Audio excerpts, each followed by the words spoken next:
उत्तराखंड में बेखौफ वन तस्कर जंगलों की बेशकीमती लकड़ी को काटकर खुलेआम तस्करी कर रहे हैं। चौंकाने वाली बात यह है कि इस तस्करी के पीछे वन विभाग के कर्मचारियों की मिलीभगत भी सामने आ रही है।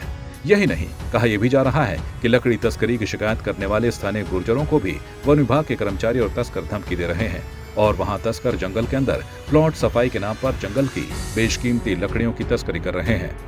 ताजा मामला तराईपुरी वन प्रभाग हल्द्वानी रेंज की रंसाली रेंज का है, जहां जंगलों से लकड़ियों की तस्करी काफी दिनों से चल रही है। मामले का खुलासा स्थानीय गुर्जरों की ओर से किया गया। उनका कहना है कि तस्करी रोकने की शिकायत गुर्जर समुदाय के लोगों ने विभागीय कर्मचारियों से की, लेकिन उल्टा वन विभाग के कर्मचारी गुर्जर समुदाय के लोगों को ही झूठे मुकदमे में फंसाने की धमकी देने लगे। गुर्जरों ने इसकी शिकायत विभागीय अधिकारियों के साथ साथ उच्च अधिकारियों से की है, लेकिन तस्करों पर किसी तरह की कोई कार्रवाई नहीं हुई। तस्करों ने भारी मात्रा में बेशकीमती खैर के पेड़ को काटकर उसकी लकड़ियों को एकत्र किया था। स्थानीय गुर्जरों का कहना है कि पिछले काफी दिनों से वन विभाग के कर्मचारियों की मिलीभगत से तस्कर लकड़ियों को काट रहे हैं। उनका कहना है कि वन संपदा को संरक्षित करना उनका मौलिक अधिकार है। गुर्जरों ने कहा कि करीब बेशकीमती खैर के 15 पेड़ों को काटकर उनको ठिकाने लगाने का काम किया जा रहा था। उन्होंने रोका तो मौके पर ही लकड़ी छोड़कर तस्कर ट्रैक्टर ट्रॉली लेकर भाग गए। ये वन विभाग वाले क्या करते हैं कि इनको ठेकेदार समझ बना के कि छोड़ते भाई प्लॉट साफ करोगे, तो उनको क्या करते हैं शाम को ये इनको कहते हैं भाई ट्रॉली लकड़ी की भर के ले जाओ, खैर शीशम सागुन। अभी ये नाले में पानी आप पार नहीं जा सकते, इसमें सागुन के पेड़ भी हम आपको दिखाते हैं। ये मौके पे जो पड़े हुए खैर के पेड़ 10-15 पेड़ पड़े हुए खैर के, बाकी ये रोनी का पेड़ काट रखा है, हाथी चारा ये भी जड़ से काट रखा है। हम लोगों ने शिकायत की वन विभाग से, तो हमारे ऊपर ही मुकदमा ठोकने शुरू कर दी। हमारी उनकी भाई साहब की बैग वहाँ से पकड़ के कड़ा पानी खत्ते से वो रंगसाली रेंज में रोक दी। 17 तारीख को शाम को हमने एक भरी हुई ट्राली खैर और शीशम और सागुन की उसके वन विभाग के कार्यालय में खड़ी करवा गया है। ये दूसरी ट्राली वो तस्कर इसको उतार के भाग गया, भागने में काम हो गया। ये लकड़ी हमने रोकी, इनको हम 4 दिन से इनकी चौकीदारी में है हम लोग। वन विभाग का कोई अधिकारी कर्मचारी यहाँ नहीं पहुंचा। वो छोटे वाले चमचे आते हैं, वो हमें देख के भाग जाते हैं।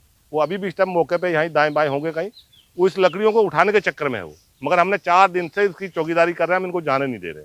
ये हमारी जिम्मेदारी है कि गैर कानूनी कोई कार्रवाई जंगल में होगी उसका हमारा को निभाना हमारा। वन गुर्जरों ने उच्च अधिकारियों को लिखित पत्र देकर इसकी जानकारी दी, लेकिन उसके बाद भी तस्करों पर किसी तरह की कोई कार्रवाई नहीं की गई, जिस पर वन गुर्जरों ने क्षेत्रीय विधायक को भी पत्र लिखकर कार्रवाई की मांग की। वन गुर्जरों ने अधिकारियों पर आरोप लगाते हुए कार्रवाई की मांग की है।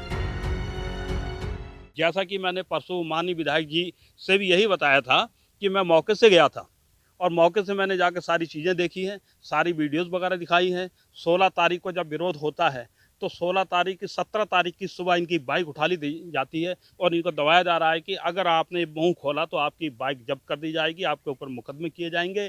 तो देखिए, मैं आपका बहुत बहुत धन्यवाद, आप लोगों को बहुत धन्यवाद देता हूं कि आप लोग इस जंगल में, इस नदी नालों को पार करके हम लोगों की पीड़ा नहीं बल्कि उत्तराखंड के इस जंगल की पीड़ा को लेकर इस पर्यावरण को बचाने के लिए और वन गुर्जरों का सहयोग देने के लिए, क्यों वन गुर्जर जंगल से में ही रहा, जंगल से ही बना है, जंगल में ही गुर्जर का चारा है, जंगल में ही गुर्जर का खाना है और ये जंगल नहीं रहेंगे तो गुर्जर कहाँ जाएंगे। इसलिए वन विभाग हम लोगों को प्रताड़ित करने का काम करता है कि गुर्जर यहाँ से साइड हो जाएं और हम मनमानी तस्करी करें। अभी आपने देखा हम चलकर आए हैं बीज रिजर्व फॉरेस्ट के अंदर जेसीबी चलाकर रास्ते चोरों द्वारा बनाए जाने।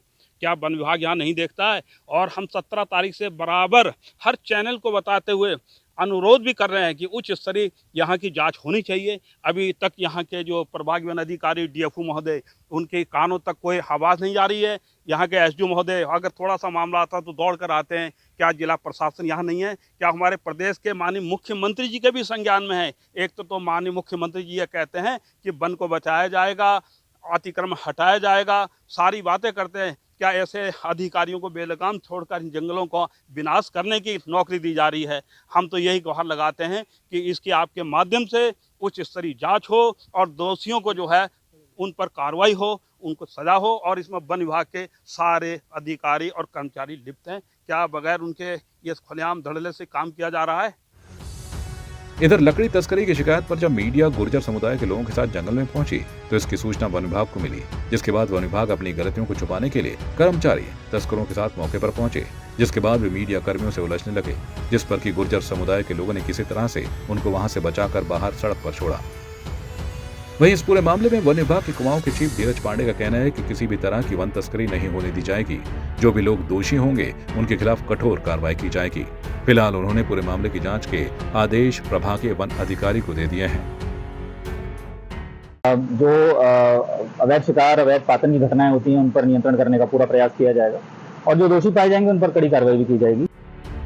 मामले की जानकारी मिलते ही रंसाली कार्यालय पर पहुंचे उप प्रभागीय वनाधिकारी संतोष कुमार पंत का कहना है कि लकड़ी तस्करी एवं खैर के पेड़ की कटाई का मामला उनके संज्ञान में नहीं है। अभी तक किसी तरह के कोई साक्ष्य नहीं मिले हैं कि वहां पर पेड़ों का कटान हुआ है।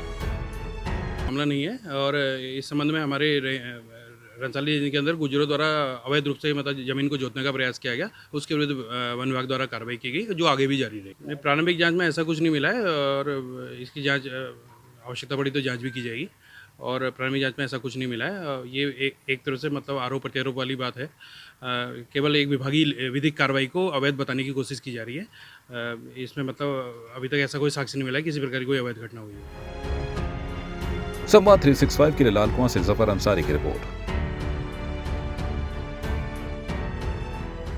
आपकी इस पर क्या राय है, हमें कमेंट कर जरूर बताएं। इसके साथ ही आप हमारे YouTube चैनल को सब्सक्राइब कीजिए। आप हमें Facebook, Instagram, Twitter और कू ऐप पर फॉलो भी कर सकते हैं और संवाद 365 के साथ एक क्लिक में जुड़ने के लिए डाउनलोड कीजिए संवाद 365 ऐप।